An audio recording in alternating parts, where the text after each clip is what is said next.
Okay, well, we're gonna start on a small project today. Hopefully it'll be all done here in an hour or so, but this is gonna be the first step in the new liquid setup if I can get this thing running. Those of you guys that been watching the videos of moving out of the barn know we had this thing mounted on a lawn sweeper. And last time this thing ran was a long time ago. I can't even remember last time I had this thing running. But it was on a Mueller power float trowel, and it was Granddad's, and he scrapped the trowel, and he was gonna leave the motor on it when he scrapped it, and I was like, hey, hold on now. So I pulled the motor off of it, and it's already been converted to electronic ignition, so there's no more points or any of that crap to worry about. But the other day when I was finishing moving out of the barn, I took some tools over there and got this off that sweeper, because I scrapped the sweeper. It was junk, the brush was shot in it anyway. But I was screwing with it the night I brought it home, and I was able to get it to fire and run if I dumped gas in the carb, but it wouldn't stay running, so that tells me the carb's probably either the float's stuck or the needle valve's gummed up, most likely. But apparently when I took the thing over there and we quit using it, I was conscious enough to drain all the gas out of it, so the carb was dry, but it's probably just got some shellac or something in it. So hopefully all we should have to do is pull the carburetor off, clean it, and we should be running. So like I say, it ran if I took the air cleaner off and dumped gas in the carb, so spark and everything is not a problem. It's just a matter of getting fuel to her. So we're going to get set up here and pop the carbonator off of it, and hopefully we'll have this little thing running here in half hour, 45 minutes. Okay. And I apologize for the distinct lack of videos here recently. We got so much shit half started and up in the air right now. I really don't want to start any new major projects, so we've just kind of been whittling away at what we got, and yeah, that's basically where we're at. So, but I wanted to get this, or make sure I could get this thing running, which there's no reason why I shouldn't be able to. I'm gonna need a backup wrench because I'm turning the whole thing. But I want to get this, make sure that this thing is gonna run, because next week I want to call Pacer and get a pump ordered. And also next week, Thursday, there's an auction coming up that's got a couple of 1,000-gallon nurse tanks. One of them's mounted on a running gear, and one of them just mounted on a subframe. I'm hoping I could pick the one up that's just mounted on a frame for cheap. That way, and then I can mount it on that 10-ton gear that we got, because that gear pulls beautiful down the road, so there's no reason it wouldn't be that inconvenient. But somebody's pulled in the driveway here, so I'm gonna shut you off for a minute. I forgot where I was at. So oh yeah, so like I say, there's two nurse tanks. One of them's just a 1,000-gallon aluminum tank mounted on a skid.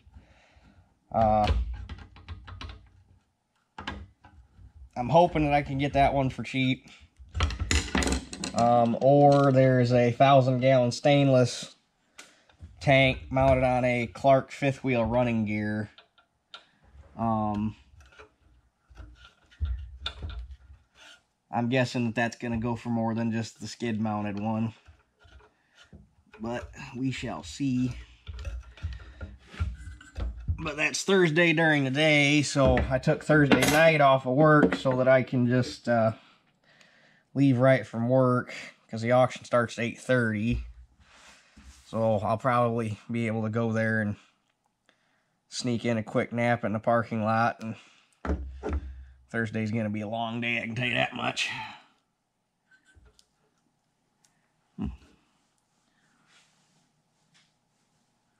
Okay, so carbs off. Now we can take this guy apart.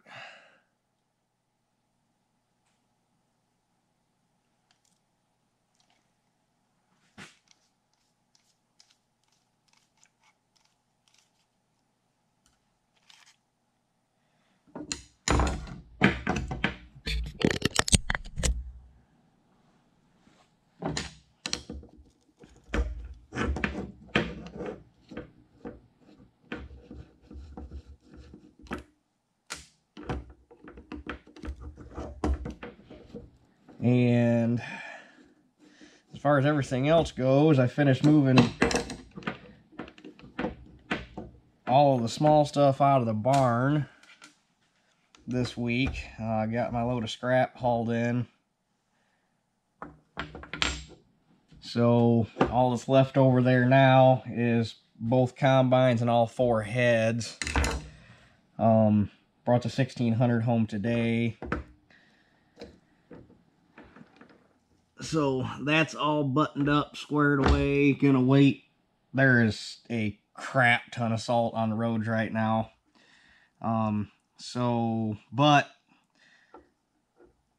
because this is Michigan, we got Tuesday supposed to be 40 degrees and we got a chance of rain. So,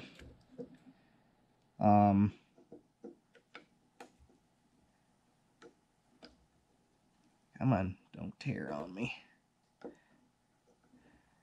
So hopefully that washes the roads off. And then we can get the combines, or get the heads home. But I still got a month to get everything out of there, so we're not in a super huge hurry. I'm going to wait for the right time to come.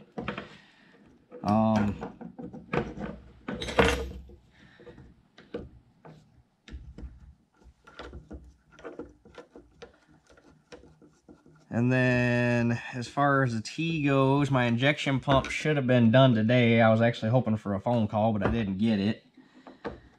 They just got the parts Tuesday or Monday. I can't remember if I called them Monday or Tuesday, and they just got the parts in for it. And I'm still waiting to hear back on the crank, and they haven't started working on the block yet, so I'm hoping that the crank gets done so I can take it over to the engine shop and get on their ass, because I really would like to have all that crap before the first week of March, because I need to get that tractor back together so that we can get the control box and everything mounted for the planter, so that I can fold and unfold the planter so I can start working on the planter and get it set up for 30-inch rows.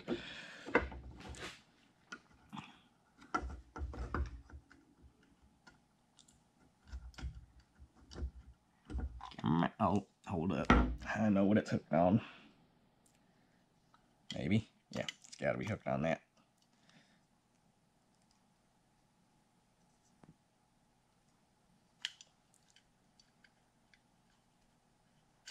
It's most definitely hooked on that.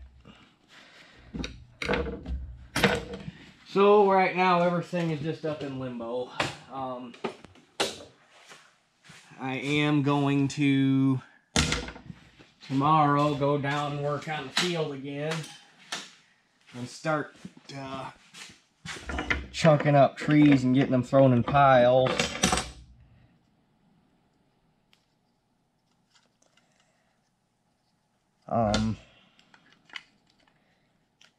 So I got the mini dug out today and filled it up with fuel and everything, so that's all ready to...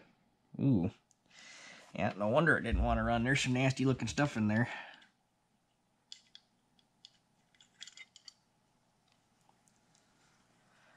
Jay, what are you hung up on?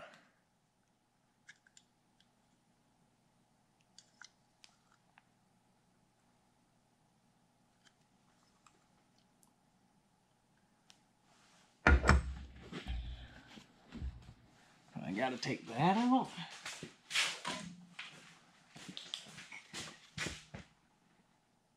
Ooh, yeah, I probably should take that out anyway, because that's... Yep.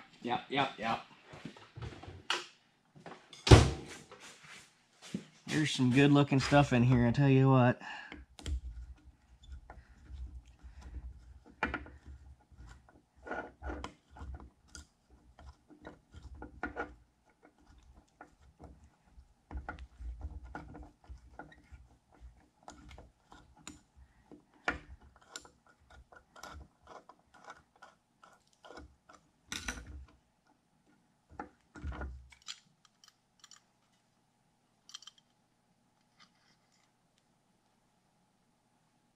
Oh, that's all gummed up. Can't even see through the mains yet. Now it comes out. Okay, we're squared away. Definitely some crusties in there. I don't know how well it shows up, but definitely the reason it didn't want to run.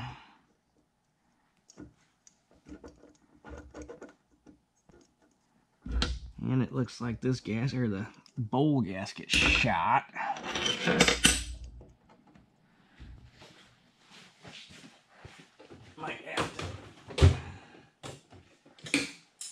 I'm gonna have to make one real quick.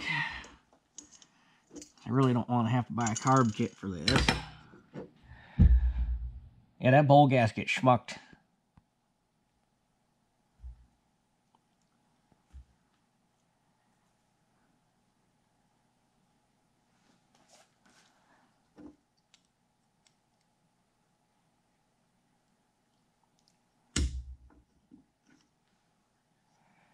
Okay, so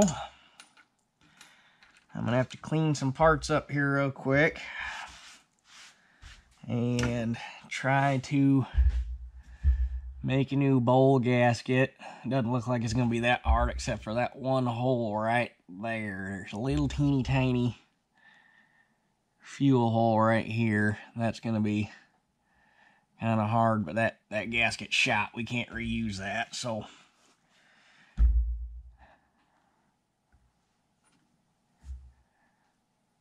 I could have swore I rebuilt this carb when we went, or when I got this thing running again, but it's sure not looking like it. But everything looks decent other than it's just scuzzy, so I'm going to clean these up and make that gasket real quick, and we'll put her back together and see if we can't make this thing run. Alright, so I got everything cleaned up, got a gasket made. Normally I would not recommend making a bowl gasket for a carb just because they tend to be a little bit more precision than your average gasket, but it's a little single cylinder Briggs. How bad could it be? So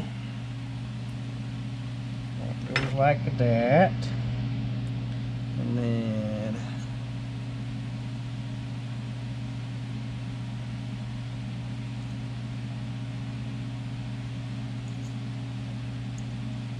come on. Damn it. Stay hooked.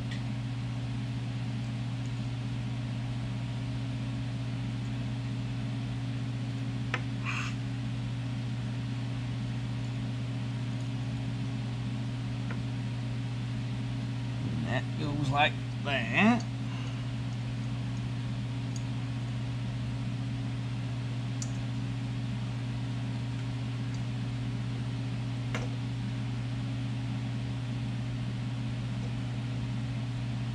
We never messed with the float height, so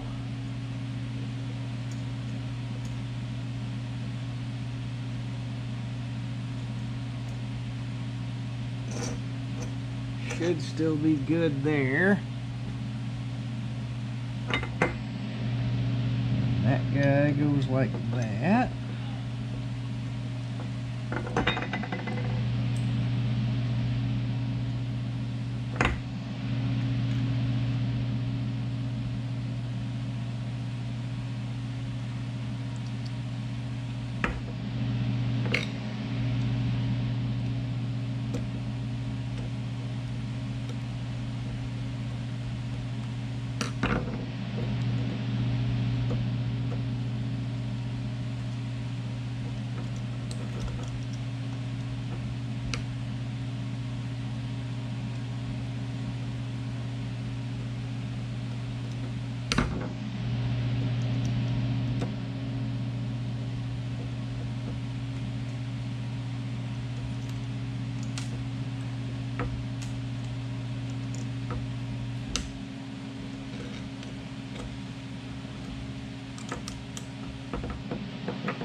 I just want y'all to know how much I despise working on small engines. There just ain't nothing fun about it. Everything's so tiny.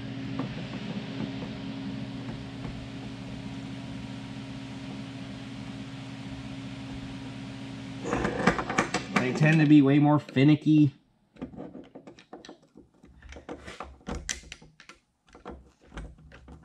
I'll take a big inline six over a single cylinder any day of the week.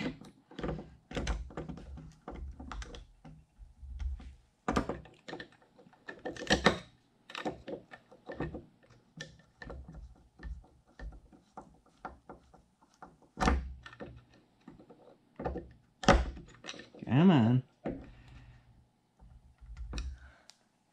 But at least this thing's old enough, it's got a carburetor you can actually work on. Like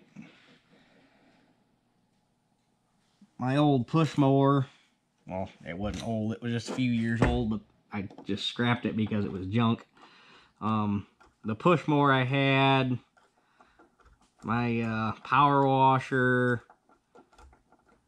all the newer stuff I got, they have these little chintzy throwaway garbage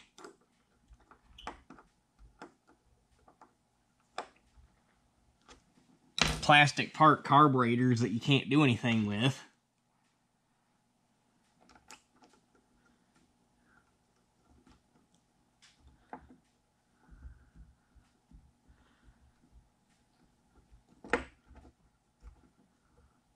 But such is our modern throwaway world, I guess. God forbid we make anything that can be overhauled and maintained and rebuilt. We'll just make it where you can throw it away and get a new one for 10 cents. And alright, so back that off.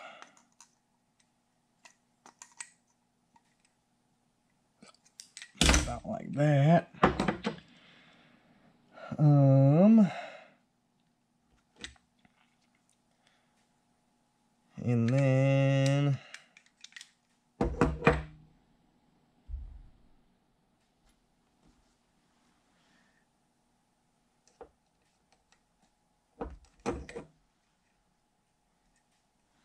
something about like that.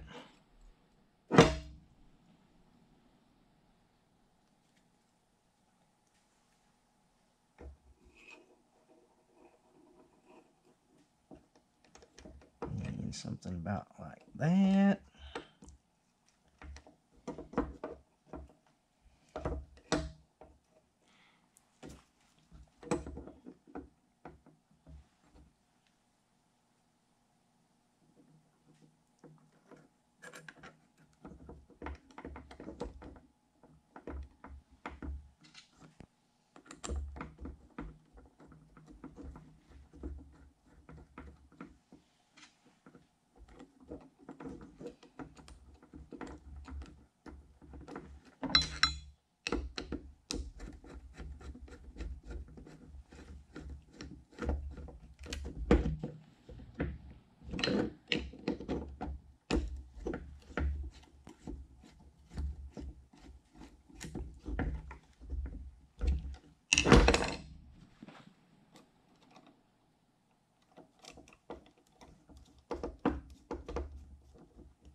Okay, now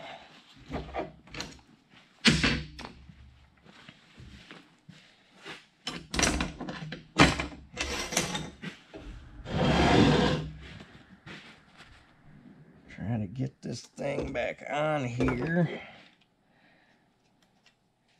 But you gotta get this little hook. Damn it. You gotta get this little hook on there.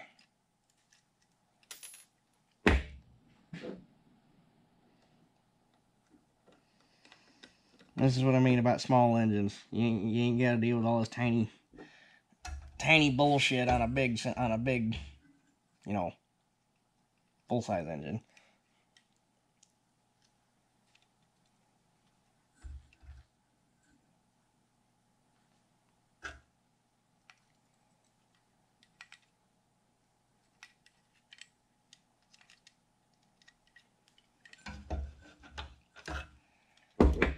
All right.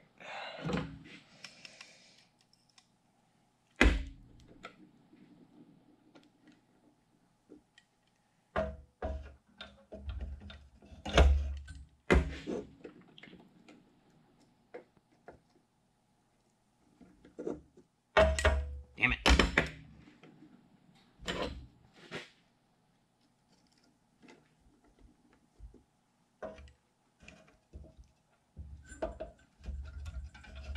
Come on. Hooky, hooky.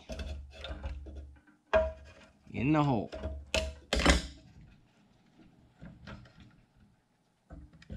Oh, I see what the problem is. I got this damn thing. Here's a small end and a big end, and it's got to go like that. I think.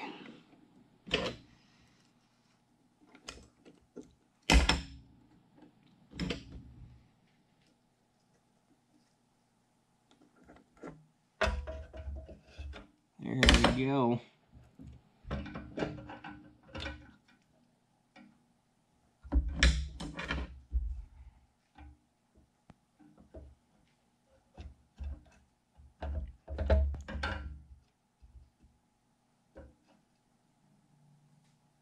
It still don't seem quite right. That thing can come unhooked.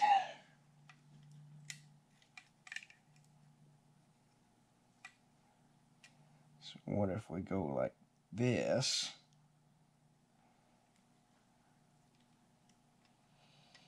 Maybe.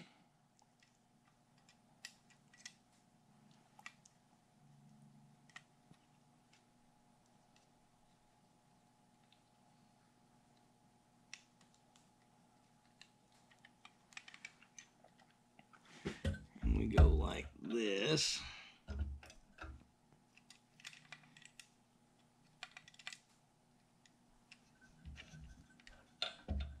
I knew I should have took a picture of this before I took it apart. Oh. Okay, now we're making sense. Now it can't come unhooked. Okay, we got her. We got her.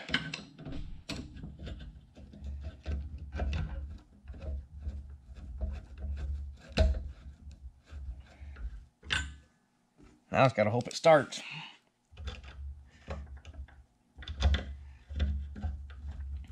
With all the crusties I washed out of that carb, I have a hard time believing that it won't run now, but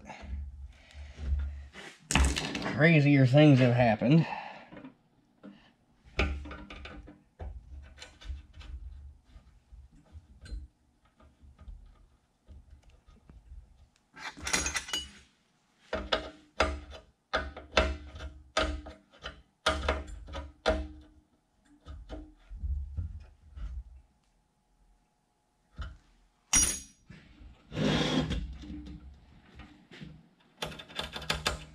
Alright, just gotta get my throttle hooked back up real quick. And we should be good to give her a test fire. Clean up some tools real quick so we don't got them rattling all over the place. Alright, let's see if we can make something happen here.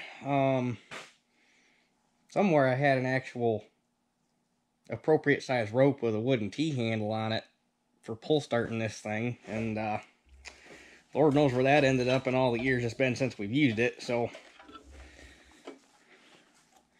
Alright, ignition's on. Not that it's much of an ignition, it's just a little flicker switch that grounds out the plug. I got it about half throttle, chokes on, fuel's on. I'm going to take a couple pulls to prime the carb, provided I made my gasket right.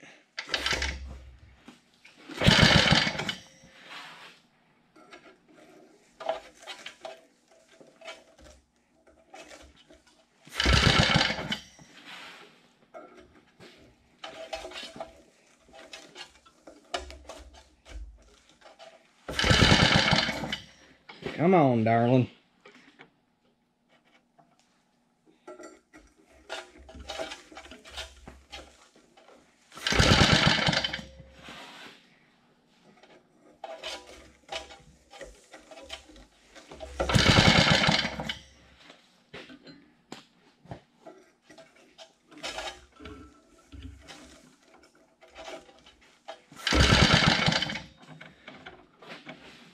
You know, the one thing I didn't actually check was to make sure that I'm getting fuel flow from the tank. Hang on a second. Okay, there was a little bit of gummy crap in the fuel line, so now I got fuel flowing to the carburetor.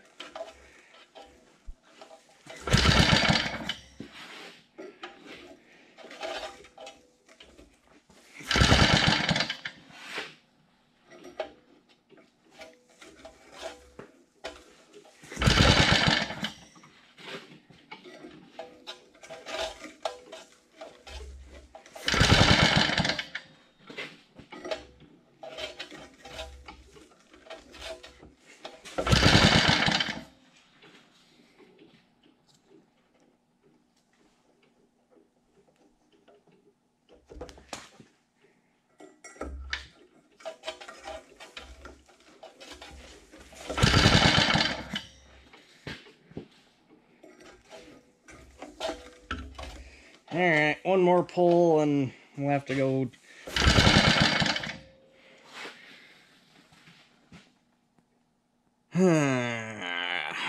Okay, let's try this again. I pulled the bowl back apart, and luckily the way they made this, you can do it if you pull the main jet and everything out. You can pull the screws and drop the bowl off and leave everything on the motor. But when I did that, the bowl was bone dry. The float wasn't opening all the way, so although now it looks like I went too far the other way. Now we got too much fuel. That would figure. Well, just for shits and giggles, let's see if I can at least get it to run. Ooh. It might be a little flooded now.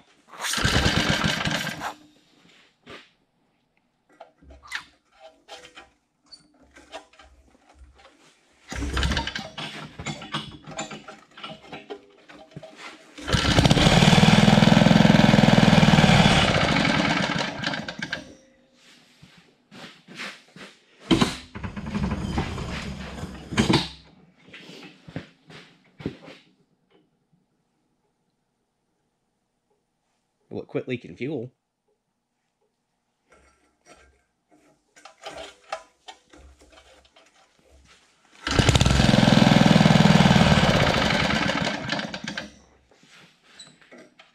Hey, we're making progress.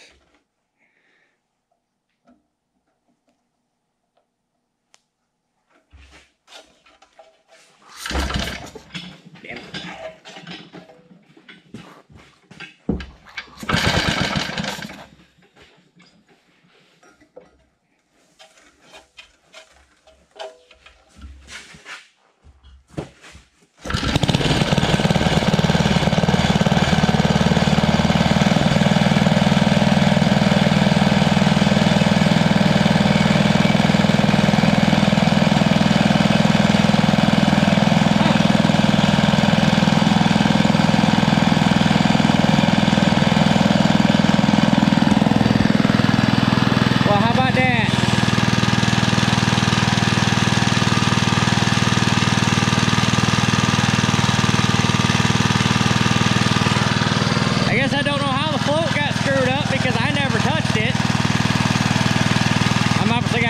Pull back apart real quick and tighten it up just a little bit because now it's over fueling, but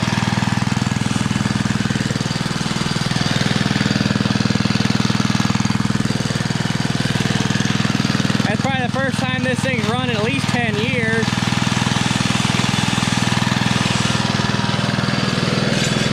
That's enough of that.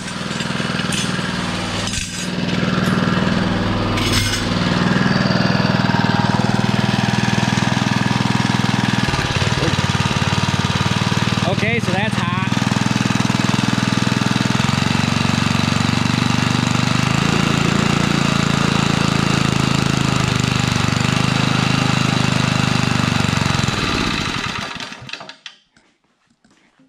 Did I run it out of fuel?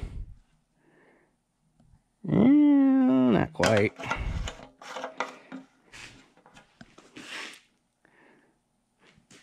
Okay, so I guess I'm gonna go back in and readjust my float real quick, and we should be good.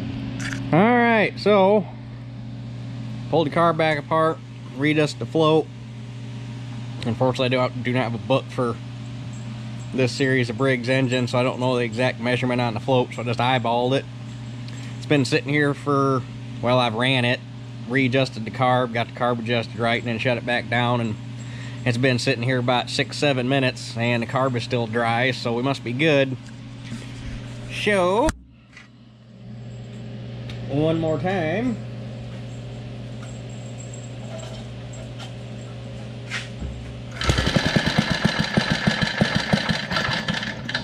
Guess I should have gave it a little throttle, eh?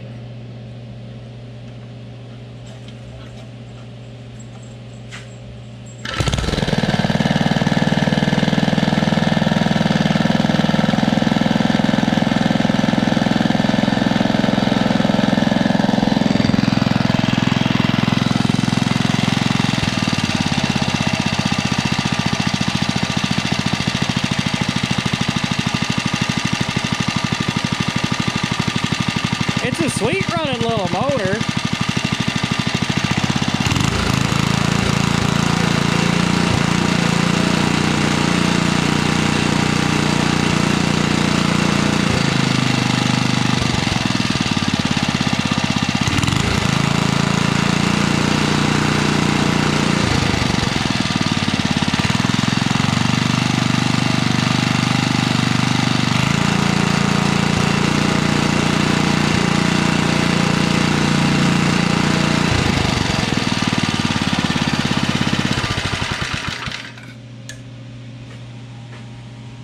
So I guess I'm gonna call that success.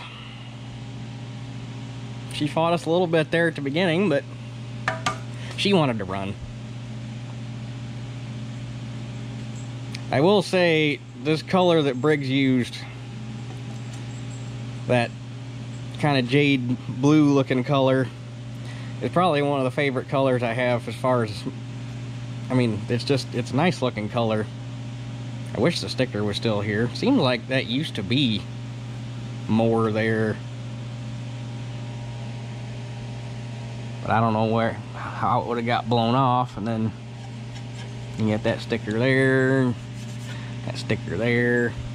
I'm sure I could find the serial number on it somewhere and probably even tell you what year it is, but I do not know where they stamp the serial numbers in these things. Probably on the base of the block somewhere. I'd almost have to clean it up. Maybe a small engine guy could tell me, and then I could look it up, and next time we get this thing in a video I can tell you what year it is. Or I could see if Grandpa just remembers what year he bought that power trowel, and that's probably what year it is. So I'm gonna take care of my stuff here, and we got one more thing I want to talk about before we end this video. Okay, let that sit up here and cool off so I don't get to carry it back down to the barn hot. So now that we know that this thing is a good runner still, Monday I can call Pacer and talk to him and spec out a pump to match it. So, sweet. But anyway, what I wanted to do to finish up this video. So this is one of the 6 pistons out of the 1950T, obviously. And I had an idea, and it might be a stupid one. I was going to run it past you guys before I pulled the trigger on anything. So I had an idea for another possible giveaway. And what I thought about doing with these things is, don't mind the fact there's ice in it. I saved them out of the scrap hopper before I hauled the load in yesterday. So my thought was this. I would take these things, take the rings out, bead blast them, clean them up. And then here on the piston skirt, etch in Oliver 1950T, the serial number, and Oliver 66 Farm Boy. Etch that into them and then clear coat them. And then do another giveaway. And I don't know. I've seen people use pistons for paperweights, pencil holders, business card holders. You know, I mean, there's stuff you can do with them. But I thought it'd be kind of neat because then you guys could have a piston and say, hey, I watched a guy overhaul the engine that came out of on YouTube, and I got one of the old pistons out of it. So I don't know, it might be a stupid idea. I was gonna run it past you guys, see what you thought. If we do it, it will be after the overhaul is done.